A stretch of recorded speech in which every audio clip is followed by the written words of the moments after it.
Good morning to all my friends and subscribers and fellow stitchers. It's a beautiful Monday morning, it's bright outside and I've just sat down to do a little bit of stitching. So this pattern that I'm doing at the moment is called Sad Fairy and it's quite a pretty one actually, so you can see it here. It's a Heaven and Earth design and I believe it's just a regular size. There's no max colours, it's not a huge pattern, but it's fairly big all the same. So there's 90 colours in this and I'm working on this top left corner, and my method is working in rows of 20 stitches. So I have my cup of tea and I'm just about to finish drinking, and then I shall make a start up here. So basically what I'm finding with this pattern is a couple of issues now. I haven't done a pattern before that has such light colours. The last Heaven and Earth pattern I did was fairly dark. It was Bewitched by Lisa Parker and there was a lot of blacks and blues.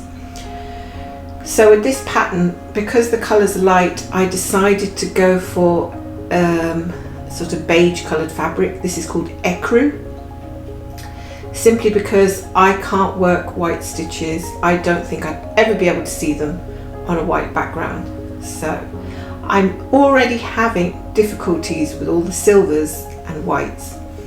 These light sort of luminescent colours, they're not standing out against the fabric, so it's, you know, you really have to adjust your lighting to suit you so that you're able to see it properly, because it can cause eye strain, and I have issues with my eyes. My eyes, although they're not terrible, my eyesight isn't terrible, I do suffer from tired eyes and dry eyes, and also I have some allergy issues, so I'm always rubbing my eyes and then they start watering, and then that can just be, you know, game over. So at the moment I'm going to start up here. So those are the sort of issues that I found with this, and you know, as you go along you'll find that there's blips and things and you just have to work around them and find the best methods for you. And if you are a member of the official Heaven and Earth Designs Facebook page, there's an awful lot of good information there that you can find that will help you along. So for the sake of clarity today, I'm going to work on this little area, working along, because I don't want to strain my eyes too much at the moment. I find that if I remember to do the normally I do the lighter colours during the day when I've got more natural light, and the darker colours at night. But this lamp that I have here, this daylight lamp, just bring it down so you can see it a little bit, which just sort of hovers over my work, and as you can see it has different levels of different levels of light, and you can reposition that. Works pretty well. That is supposed to be natural daylight. I've turned it off at the moment because I want to try and cope with the natural daylight. So let's see how we go. Now I've got some of my threads in already, and basically all I'm doing is just picking them up and working along. And I'm working on Pattern Keeper, which I'll quickly show you. And this is great because it's highlighting all my symbols, and every time I work on a symbol it highlights them, and then I can mark them off on here. So this is really a game changer for anybody, and you can ask anyone that's doing Heaven and Earth design, and I think about 90% of people will just love Pattern Keeper. So off we go. So what happened to me this morning is I actually lost a skein. I don't know where it went. I think it might have rolled under the bed last night, but for some reason I had a skein colour that went and disappeared. Now that's really frustrating. and I wasn't able to find it, so I had to go searching around in my flosses to see if I had another one, which can take up all of half a morning. But thankfully I found it, and there wasn't too much problem with that. But you know, that can almost put you off. You can just say, I've had enough now. I don't want to play this game anymore. And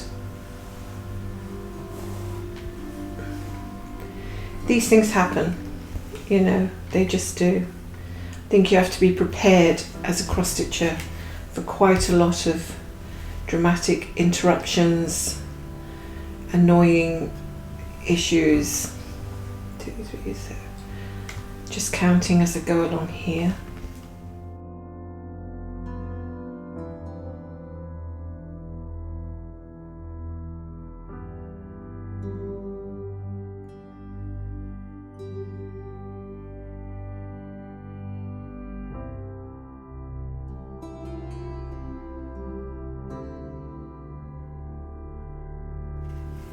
See, I can barely see some of these stitches here in this light.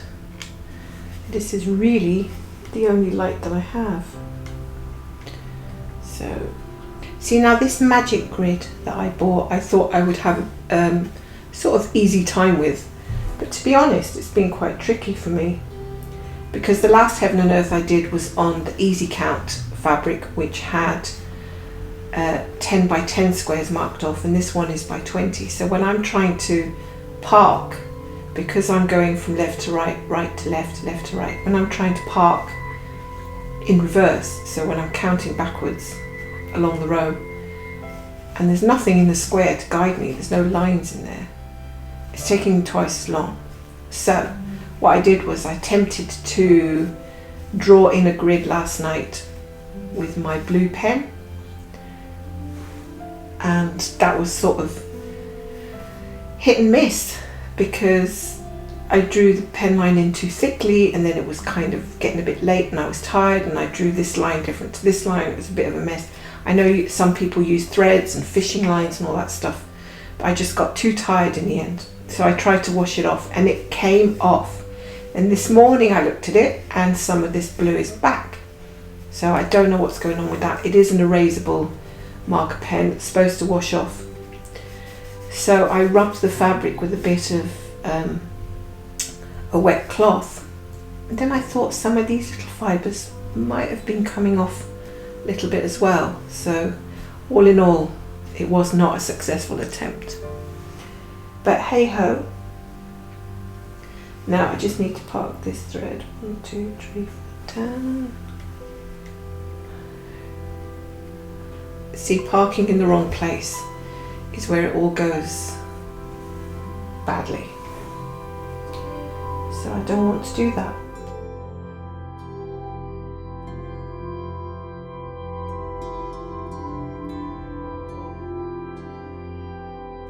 And also, some of my threads are fairly long, which is both good and bad. My long threads are really good when I have a lot of stitches, because they'll last for a while, and they also are not good because they can get easier to get into a tangle.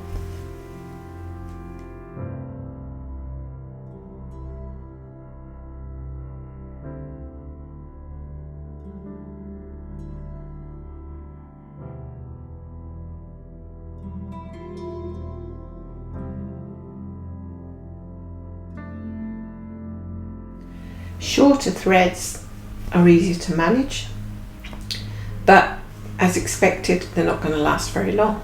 So really it depends on whether you want to cope with shorter threads or longer threads. At the end of the day, one thing I have learned is that it's different strokes for different folks, you know, whatever floats people's boat. Everybody's got different ideas of what works for them. I'm quite content at the moment with the 10th stitch on this. I don't do or haven't done a heaven and earth sign in a full cross.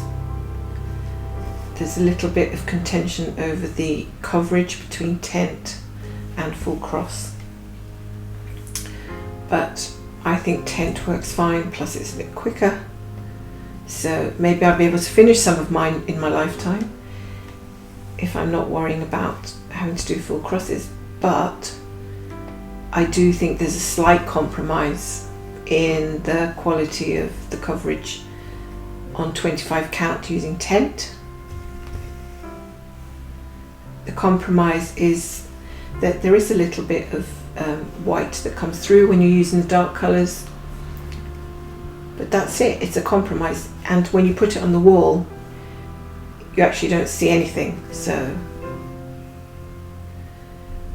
what I would say is just stitch on the one that you enjoy the most.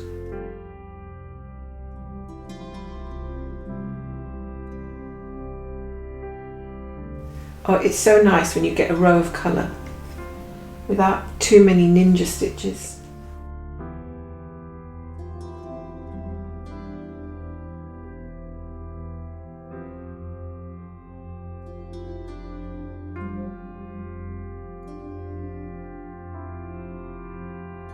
So the fabric isn't bad. I can't complain too much about the fabric. I just think the other one, the easy count, would be a little bit more of a preference because it's easier to count. So basically that's the only difference. I don't find that there's huge difference in how the fabric feels and the texture.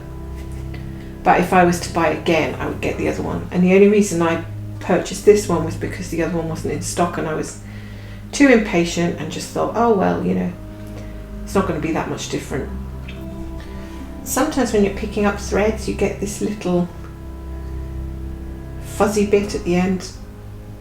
I'll always snip those off because it's just going to waste my time trying to thread that, and I can nearly always thread really quickly when my ends are nice and straight.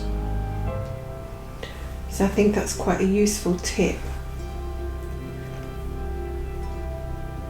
And to make sure that the ends are actually the same length. If you've got one that's much longer than the other, tiny snip, it will just speed up your stitching time.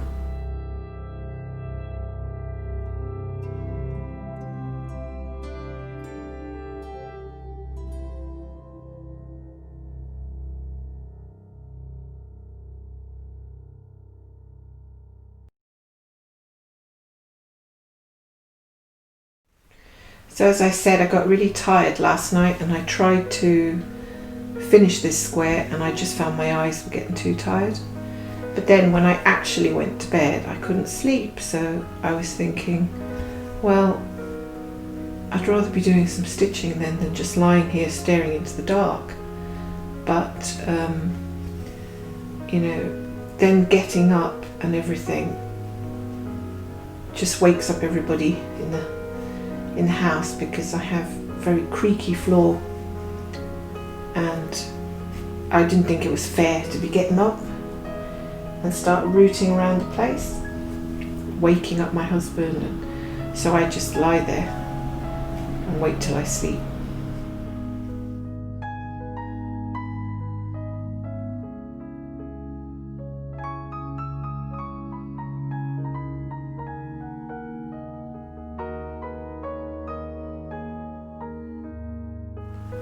So now I'm sort of getting into a rhythm, which I wasn't at first.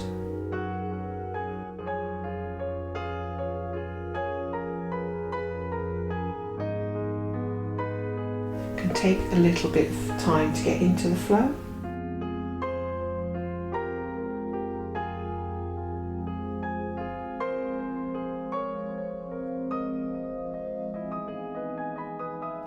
And I have very few part threads here, but on my other canvas there's absolutely loads of confetti. So I've basically got a thread coming out of nearly every hole. And people ask me if I ever want to do extreme cross country, or I just want to go and veer off with one colour, and yes, that does happen. I do feel like that sometimes, but inevitably it takes a lot longer to get it back to a nice neat state. So it's like, do I eat the cream bun, or do I just imagine eating the cream bun and don't actually do it?